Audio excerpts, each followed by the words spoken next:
Ash's coma theory. Ash is a character that seems to never age in the Pokémon franchise, and people have tried to figure out the reason for his immortality. In the first Pokémon episode, Ash sets out to become a Pokémon trainer, whom then he and Pikachu set out to catch a Pidgey, which he unsuccessfully couldn't catch. He accidentally angers a flock of Spearow, whom come to chase down Ash and Pikachu. With Ash cycling for his life, he loses control and crashes the bike. And when all hope seemed lost, Pikachu steps up and protects Ash with a massive thunder shock, knocking out the flock of Spearow. The impact of the attack caused Ash and Pikachu to lay unconscious, and after the rain has cleared, the two wake up and see a Ho-Oh flying through the sky. But what if he actually never woke up, and everything after this event was all a dream? Well, this is where the theory comes in.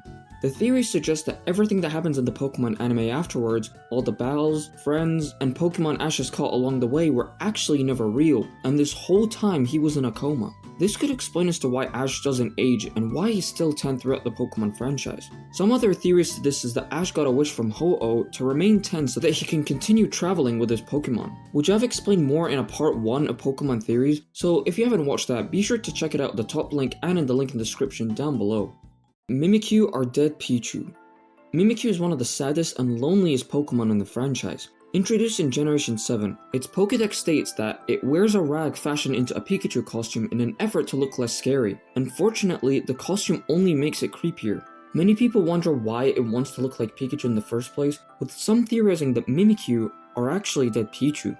The theory suggests that at first, Mimikyu was a Pichu that died before becoming a Pikachu. Pichu also needs to have a high friendship to evolve, and since Mimikyu is a lonely Pokemon who has never received any love, it became the ghost type of a lonely Pichu, which is why it gains the ghost type after death. The fairy typing could symbolize Mimikyu's desire to be loved, and that it loses the electric typing due to its death. This is also backed up by the fact that Mimikyu knows some of the same moves Pichu has, like Charm and Thunder Wave. Ironically, in 2020, Mimikyu actually earned 3rd place in Pokemon of the Year, whilst Pikachu placed at 19th. It's one of those dark Pokemon theories that when you think about it, kinda makes sense from a perspective. Nurse Joy clone theory. Nurse Joy is one of the most iconic characters in the Pokemon games and anime, as she is responsible for healing your Pokemon. But the one intriguing thing about her is that all Nurse Joy look identical. Nurse Joys are actually part of a huge family of nurses who all work in a certain region, which is the explanation to their similarity. This is also the same thing with Officer Jenny, who are similar looking to each other. However, there are two fan explanations to why they look identical. The first explanation is that Nurse Joy were actually mass cloned by Team Rocket. In the first Pokemon movie, we learned that Pokemon can be cloned, as shown by Mewtwo, who created clones of the trainer's Pokemon in New Island. If that's the case, what if Nurse Joy were also mass cloned as well? The second explanation is that Nurse Joy are actually all Pokemon. Specifically, they were Chansey. Before humans, Pokemon roamed the earth, with some Pokemon adapting to survive and some going extinct. The explanation suggests that during the harsh times of environmental change and humans entering the top of the food chain, Chansey had to adapt to be able to survive and somehow evolved into Nurse Joy. Chansey and Nurse Joy are both similar since they are kind, caring, and their roles are to heal Pokemon. This is also backed by Chansey's Pokédex entries, which say that because the eggs on their bellies have been over-harvested by people in the past, the Chansey population remains very small. So if Nurse Joy were Chansey, what would Officer Jenny be? If anyone has an idea to this, then let me know in the comments down below. The Lumiose Ghost Girl. One of the most unanswered and biggest mysteries in the Pokemon franchise. There's not much known about the Lumiose Ghost Girl, which is what makes her so interesting. In the X and Y games, if you go to a specific office building in the 2nd floor of Lumiose City, you'll enter an eerie cutscene, where a Hex Maniac will show up saying, "No, you're not the one." There was no explanation to this cutscene, and Game Freak hasn't acknowledged it all ever since. Some fans have theorized to who that one person she was looking for was. The most famous one was that she was actually looking for AZ, as he was a missing character throughout most of the Pokemon X and Y story. It seemed that we would never get an answer to this question up until Pokemon Legends ZA, where we finally got some explanation. Well, not really, but there are references to it. In Pokemon Legends ZA, there is one NPC who does acknowledge the Lumiose Ghost Girl, saying, "I've got to find out what that 'no, you're not the one' meant." But that was it. She doesn't appear at all in the game, and from what I can find, I don't think she's mentioned in the DLC either, but correct me in the comments if I'm wrong here. So this theory is probably just a running gag Game Freak has put, and isn't some mystery with a deep story behind it. Missing No are corrupt Pokemon. One of the most iconic glitches in the Pokémon games is the mysterious missing no, a glitch Pokémon most commonly known in the Pokémon Red and Blue games. According to the glitch data, it is a bird normal type Pokémon that has its own base stats and moveset. Missing no has a bunch of forms, with one oddly being able to evolve at level 224. This glitch Pokémon had been a big mystery throughout the Pokémon games, and actually almost had an official artwork made by it, which was then scrapped by Tokyo. I probably butchered that pronunciation. Some theories suggest that Missing No are actually corrupt Pokémon. Specifically, they were failed clones of Mew created by Team Rocket, similar to the theory of Ditto being a failed clone of Mew. Hilbert and Hilda are dead. One of the darkest theories on this list.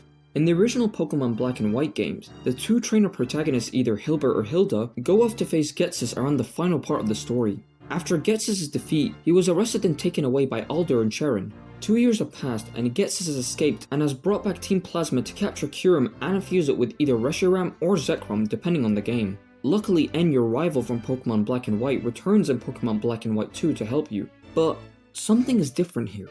Hilbert and Hilda are nowhere to be found, and that's where the theory comes from. The theory suggests that sometime after Ghetsis' escape, his insanity grew to a point where he got revenge by killing Hilbert and Hilda out of pure anger. We can see his insanity showing with his plans to freeze Unova, and even in his Black and White 2 theme suggesting that.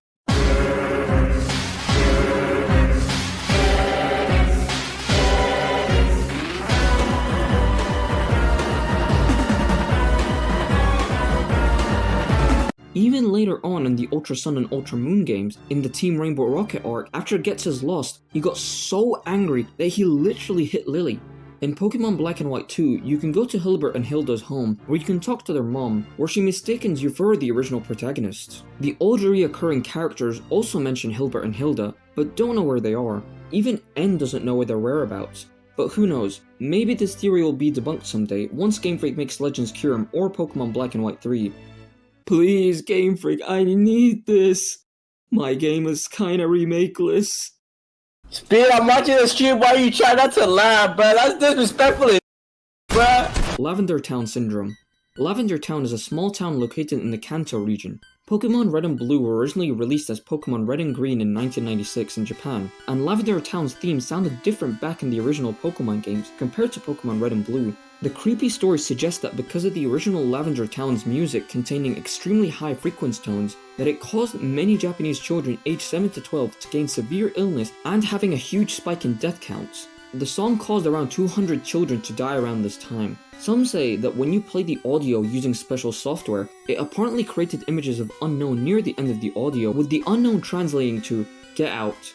So because of this, they had to edit the song to allow it to be published in Western countries. While the theory may sound convincing, it's actually not true, since at the time, there was no evidence to any high spike of death counts back in the original Pokemon games. And this story is actually just an old creepypasta posted in the 2010s. Arcanine was a legendary. Arcanine is a fire-type Pokemon introduced in Generation 1, and a lot of people theorize that Arcanine was supposed to be part of the legendary bird trio. Arcanine has a quite high stat for a regular Pokemon. In the Pokemon anime, there is a portrait of the legendary birds, with Arcanine being the fourth member of the portrait. Its Pokédex says that it's the legendary Pokemon, and lots of its Pokédex entries talk about how it was a legendary Pokemon from China, as it's based off the Shisha dog, which is a dog that protects others from evil spirits. They say it's a legendary Pokemon in China. Many Pokemon are charmed by its grace and beauty while running.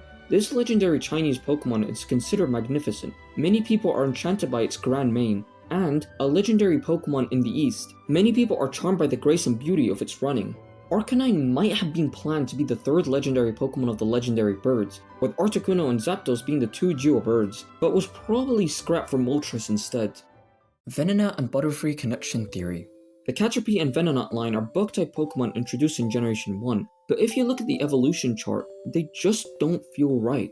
Looking at Venonat and Butterfree, they look very similar since they have similar eyes, hands, and colouring, and because of this you would think they'd be related to each other. The theory suggests that during the production of the first Pokemon games, the game developers accidentally swapped the two Pokemon evolution line and didn't notice until the end of the Pokemon games release. Others think that they swapped the evolutions so that Ash can instead have a Butterfree, as they thought Venomoth was an ugly Pokemon.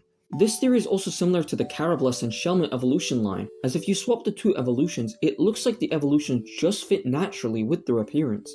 But honestly, their designs could just be a coincidence since there's lots of Pokemon who look similar but are not related to each other, like Tauros and Miltank, Gengar and Clefable, and Lovedisk and Alomomola. So this theory is likely not true.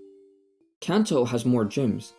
In episode 63 of the Pokemon anime, as Ash and his friends are heading to Viridian Gym, they encounter Gary with his cheerleaders. He then boasts about how he has already earned 10 badges compared to Ash who has 7. But hold up, do you guys notice something? Gary has 10 badges, but in the Pokemon world, each region only has 8 badges to collect. So the question on everyone's mind is, what are the other 2 gym badges Gary has, because they aren't the Kanto gym badges we know. In fact, they don't even resemble any gym badges from the Pokemon games. This is where the theory comes in, as some speculate that Kanto might have more gyms than we thought in the first place. The idea is that in the Pokemon games, you actually only need 8 badges at minimum to be able to face off the Elite Four, and that the other badges collected are just for aesthetics and collecting. I mean, this isn't the first time we've seen a Pokemon game with more than 8 gym badges. Take Pokemon Sword and Shield for example. Technically, the Galar region has 10 badges, as depending on the game's version, only 2 of these badges are version exclusives for each respective game, that being the Fist and Rock badge for Sword, and the Ghost and Ice badge for Shield. If you ask me, I think this theory isn't true, as the Pokemon anime has numerous errors when adapting the Pokemon games. Crystal Onyx and Baby Lugia, for example, are anime exclusive forms which can't be found in the Pokemon games. In fact, Lugia can't even breathe in the Pokemon games. So this could just be an error by the Pokemon staff themselves. If you enjoyed this video and want to see more videos like these, be sure to hit that like and subscribe button as it really helps me out. Every bit of your support means a lot to me. Also make sure to hype this video and leave a comment down below. With that out of the way, I'll see you guys next time.